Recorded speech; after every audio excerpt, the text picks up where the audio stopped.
बंधु माने आजिर एही कार्यक्रम को आपण मानकु स्वागत। आजिर एही कार्यक्रमटी वृष राशि व्यक्ति विशेष मानक पई बहुत गुरुत्वपूर्ण अटे, बहुत ही खास अटे।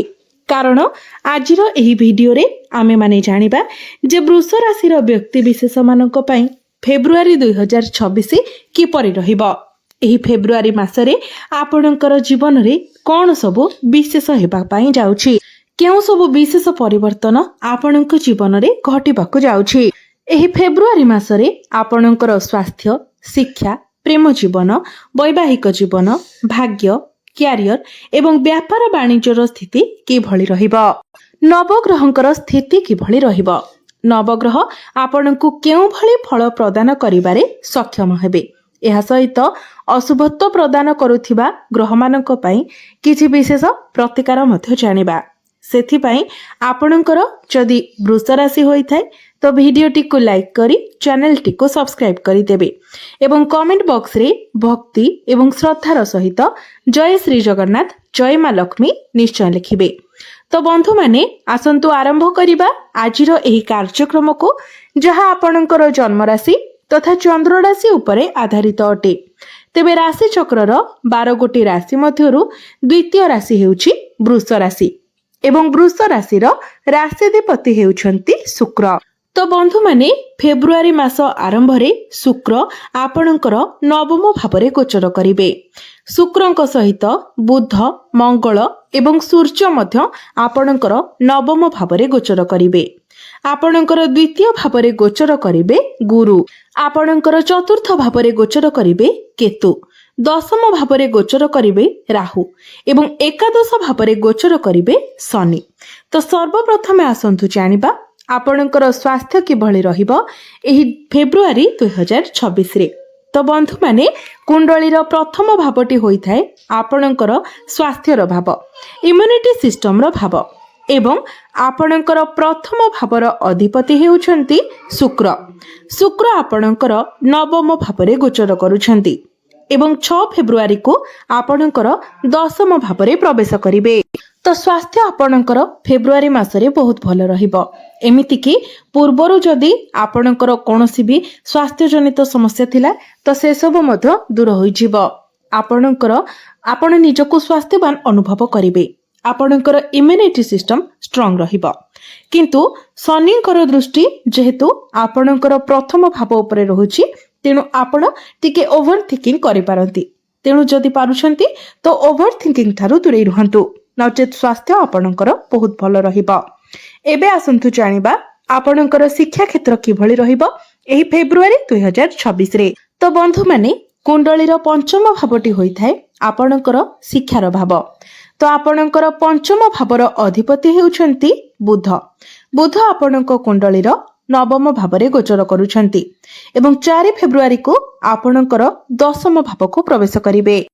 किंतु आपणकर दशम भावरे जेहेतु राहु गोचर करूछंती, तो राहु एवं बुध एकत्र हेबा कारणरू जड़बुद्धि दोषर निर्माण हेबो, जहा फलरे आपणकर माइंड जते शार्प थिले मध्य, आपणक मध्यरे जते इंटेलिजेंसी थिले मध्य आपण कन्फ्यूज रहिबे। बुध जेहेतु पापकर्त्री होई जिवे, तो आपण निजे सब ठीक कोन भूल कोन जानि मध्य भूल करिवे। तेणु एही कथा प्रति आपणको विशेष भावरे ध्यान रखिबार अछि। तेणु मने रखंतु जे आपण तरबरिया भावरे कोनोसी डिसिजन नेबे नाही, अन्य कहार कथारे पड़ी निजर डिसिजन चेंज करिवे नाही। जेते बेले भी कोनोसी डिसिजन नेउछंती बहुत भाबी चिंती आपण डिसिजन नेबा पई चेष्टा करंतु। एबे आसंतु जानिबा आपणकर प्रेम जीवन किभଳି रहिबो एही फेब्रुआरी 2026 रे। तो बंधु माने कुंडलीर पंचम भावटी आपणकर शिक्षार भाव हेबा सहित पंचम भावटी मध्य होइथाय आपणकर प्रेम जीवनर भाव एवं आपणकर संतानर भाव। तो आपणकर पंचम भावर अधिपति हेउछंती बुध। बुध आपणकर नवम भावरे गोचर करूछंती, किंतु 4 फेब्रुआरी को बुध आपणकर दशम भाव को आसीजिबे। तो बंधु माने आपणकर प्रथम भावर अधिपति एवं पंचम भावर अधिपति एकत्र रहिबे, जहा फलरे प्रेम जीवन आपणकर बहुत भल रहिबो। କହିବାକୁ ଗଲେ संपूर्ण फेब्रुआरी मास सारा आपणक मध्यरे संपर्क बहुत भल रहिबो किंतु मझिरे मझिरे आपणक मध्यरे टिके झगड़ा मध्य होई पारे जेहेतु शनिंकर दृष्टि आपणकर पंचम भाव उपरे रहुछि। छोट छोट कथा को नेकी आपण जिद करि पारंती तेबे एसबुर सेतेटा खराब प्रभाव आपणकर प्रेम जीवन उपरे पड़िबो नाही। जेहेतु बुध एवं शुक्र एकत्र रहिबे तो से आपणकर प्रेम जीवन को बहुत भल बनाइबा पई चेष्टा करिवे। एबे आसंतु जानिबा आपणकर वैवाहिक जीवन किभଳି रहिबो एही फेब्रुआरी 2026 रे। तो बंधु माने कुंडलीर सप्तम भावटी होइथाय आपणकर वैवाहिक जीवनर भाव। आपणकर सप्तम भावर अधिपति हेउछंती मंगल। मंगल आपणकर नवम भावरे गोचर करूछंती एवं 23 फेब्रुआरी को मंगल आपणकर दशम भाव को प्रवेश करिवे। तो बंधु माने वैवाहिक जीवन तो आपणकर भल रहिबो किंतु 6 फेब्रुआरी रु 22 फेब्रुआरी पर्यंत आपणक मध्यरे टिके झगड़ा हेबार संभावना रहुछि, टिके मिस अंडरस्टैंडिंग हेबार संभावना रहुछि। आपणक मध्यरे छोट छोट कथा को नेकी आर्गुमेंट होई पारे किंतु आपणकर वैवाहिक जीवन 80% भल रहिबो। आपणकर जीवन साथी को कोनोसी भल अपॉर्चुनिटी मिली पारे, किछि बड़ अचीवमेंट मिली पारे, तांकर लाइफ रे किछि बड़ परिवर्तन आसी पारे। आपण दुई जण मिसी केवाडे बुलिबाको मध्य जाई पारंती किंतु बिना कारण रे किछि आर्गुमेंट मध्य होई पारे। एथि प्रति आपणको ध्यान रखिबार अछि। एबे आसंतु जानिबा सबुठारो गुरुत्वपूर्ण विषय वस्तु आपणकर भाग्य, क्यारियर एवं व्यापार वाणिज्यर स्थिति किभଳି रहिबो एही फेब्रुआरी 2026 रे। तो बंधु माने कुंडलीर नवम भावटी होइथाय आपणकर भाग्यर भाव एवं दशम भावटी होइथाय आपणकर क्यारियर भाव।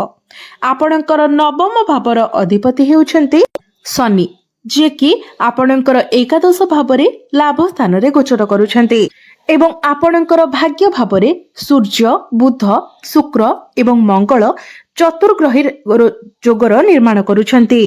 तो भाग्य आपणकर फेब्रुआरी मासरे बहुत भल रहिबो। आपण भाग्य संबंधित जहाँ भी निर्णय नेबे सेथिरे आपणको सफलता मिलिबो। आपण जदि किछि बड़ कार्य आरंभ करबा को चाहुचंती, किछि बड़ डिसिजन नेबा पई चाहुचंती, किछि बड़ कार्य आपण आरंभ करबा पई चाहुचंती तो निश्चित भाबरे आपण ताहा करि परिबे। आपण जदि शेयर मार्केट, ट्रेडिंग एवं स्टॉक मार्केट रे किछि इन्वेस्टमेंट करबा पई चाहुचंती ताहा मध्य आपण करि परिबे। एही फेब्रुआरी मासरे आपण कोनोसी शुभ मांगलिक कार्यर आयोजन मध्य करि पारंती। तो मोटामोटी भावरे देखिबा को गले आपणकर भाग्य निश्चित भावरे फेब्रुआरी मासरे आपणकर साथ देब। प्रत्येक क्षेत्र रे आपणको सफलता मिलिबा। एबे आसंतु जानिबा आपणकर क्यारियर केमिति रहिबो एही फेब्रुआरी 2026 रे।